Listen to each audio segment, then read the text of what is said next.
Hello সবাই, welcome to our another new blog. কী অবস্থা সবার, কেমন আছো? আশা করছি ভালো আছো। আমি তো আলহামদুলিল্লাহ ভালো আছি। আজকে সকাল সকাল চলে আসছি ছাদে। আর আজকের ওয়েদারটা দেখো, মেঘলা মেঘলা আকাশ। তো ভেবেছিলাম আজকে ওয়েদার ডিমান্ড রান্না করব। আর ওয়েদার যখনই হচ্ছে এরকম মেঘলা আকাশ হয়, আমি তো খিচুড়ি রান্না করি। আজকে একটু ভিন্নতা। বাচ্চারা খাপসা খেতে চেয়েছিল অনেক দিন ধরেই। তো ওরা হচ্ছে বায়না করছিল আজকেই খাবে। আর এর জন্য হচ্ছে আজকে অ্যারাবিয়ান খাপসা তৈরি করব। পুরো প্রস্তুত প্রণালীটা তোমাদের সাথে শেয়ার করব। চলো যাই। প্রথমেই হচ্ছে প্যানে আমি এখানে কিছুটা পরিমাণ সয়াবিন তেল দিয়েছি। তারপরেই তো আমি এখানে ঘি দিয়েছি। আর এই তো এখানে হচ্ছে কাজু বাদাম নিয়েছি, কিশমিশ নিয়েছি, কাঠবাদাম নিয়ে এবার হচ্ছে একটু ব্রাউন করে ভেজে নিব। আর ওই তেলেই হচ্ছে এখন পেঁয়াজ দিয়ে দেবো। পেঁয়াজটা একটু ভালো মতো ভাজতে হবে। ভাজা ভাজা হয়ে গেলে এখানে হচ্ছে আদা রসুন বাটা দিয়ে দিব। তো বাসায় এরকম কে কে খাপসা তৈরি করে খাও আমাকে কিন্তু অবশ্যই কমেন্ট করে জানিও। তো আমার বাসায় তো সবাই অনেক বেশি পছন্দ করে। মাঝে মধ্যেই হচ্ছে ওদেরকে আমি রান্না করে দিই। আর অনেক সময় হচ্ছে ওরা টিফিনে ওটা নিয়ে যায়। আমার বাচ্চারা হচ্ছে অনেক বেশি পছন্দ করে। আর এই তো এদিকে হচ্ছে পেঁয়াজটা ভাজা ভাজা হয়ে গেছে। এখন হচ্ছে আদা রসুন বাটা দিয়েছি সামান্য পরিমাণ। তারপরে হচ্ছে দিয়ে দিব 4টা টমেটো পিউরি করে রেখেছিলাম আমি ব্লেন্ড করে, তারপরে তো দিয়ে দিলাম। আর এখানে হচ্ছে শুকনা গুঁড়া মশলা দিয়ে দিব, হলুদ গুঁড়া, মরিচ গুঁড়া খুব সামান্য পরিমাণ দিয়েছি। আর জিরা গুঁড়া, ধনিয়া গুঁড়া, লবণ, সেই সাথে দিয়েছি গোলমরিচ গুঁড়া। এবার মশলাটা কী করতে হবে, ভালো মতো কষাতে হবে। আর এখানে দিয়ে দিব হচ্ছে লেবুর খোসা। এটা হচ্ছে গ্রেট করে রেখেছিলাম। এটা কিন্তু মাস্ট বি ইউজ করতে হবে। আর এইটাই হচ্ছে খাপসার মেন ইনগ্রেডিয়েন্টস। এটা না দিলে হচ্ছে খাপসার যে অরিজিনাল ফ্লেভারটা সেটা কিন্তু আসবে না। এটা দিতেই হবে, মাস্ট বি। আর এই তো আমি হচ্ছে সব মশলা ভালো মতো কষিয়ে নিয়েছি। এইবার এই তো কেটে রাখা চিকেনগুলো দিয়ে দিব। আর এই চিকেনগুলোকে আমি আবার একটু করে কেটে নিয়েছি, যাতে করে মশলা ভালো করে ভিতরে ঢুকে যায়, খেতেও হচ্ছে ভালো লাগবে।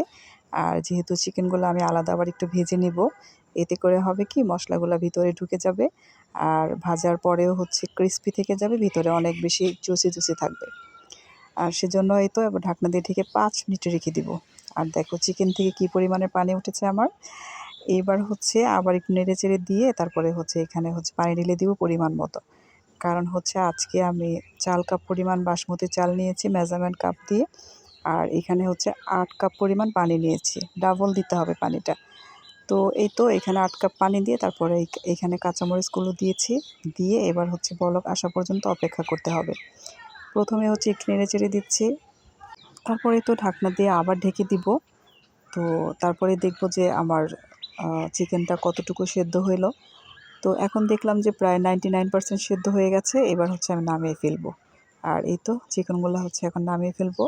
তারপরে চিকেনটা আবার হচ্ছে পরিমাণ মতো ঘি দিয়ে ফ্রাই প্যানে হচ্ছে ব্রাউন কালার করে ভেজে নিতে হবে।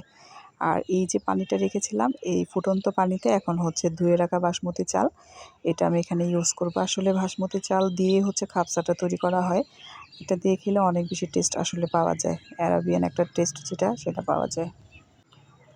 চালগুলো দিয়ে ভালো মতো নেড়ে চেড়ে তারপরে হচ্ছে ঢাকনা দিয়ে ঢেকে দিয়ে কিছুক্ষণ রেখে দিব। আর পরিমাণ মতো একটু লবণও দিয়েছি, লবণটা আমি টেস্ট করে তারপরে দিয়েছি। আর এই তো এদিকে আবার ফ্রাই প্যানে হচ্ছে চিকেনগুলো ভেজে নেব উল্টিয়ে পাল্টিয়ে। তো এখানে হচ্ছে ব্রাউন কালার করে আমি সবগুলো চিকেন হচ্ছে ভেজে নেব। আসলে চিকেন ভাজতে যখন ছিলাম তখন হচ্ছে পুরো ঘরটা একেবারে স্মেল দিয়ে ভরে গেছে, কারণ চিকেন ভাজার একটা খুব সুন্দর স্মেল আসছিল। আর এদিকে হচ্ছে আমার খাবসাটা আবার পানিটা দেখলাম শুকিয়ে আসছিল। তো আমি আবার চুলাটা একদম নেবু নেবু আঁচ করে 10 মিনিটের জন্য রেখে দিয়েছিলাম।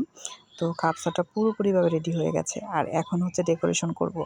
তো আমি তো খুব বেশি একটা ডেকোরেশন করতে পারি না, যতটুকু সম্ভব। তো মালটা দিয়ে আর লেবু দিয়ে আর এই যে বাদামগুলো আগে আমি হচ্ছে ভেজে রেখেছিলাম সেগুলো দিয়ে আর এই যে চিকেনগুলো দিয়ে আমি এখন ডেকোরেশন করে নিচ্ছি। তো আমার আজকে খাবসাটা কেমন লেগেছে অবশ্যই কিন্তু কমেন্ট করে জানিও। আজকে এই পর্যন্তই। আল্লাহ হাফেজ, ভালো থাকো সবাই।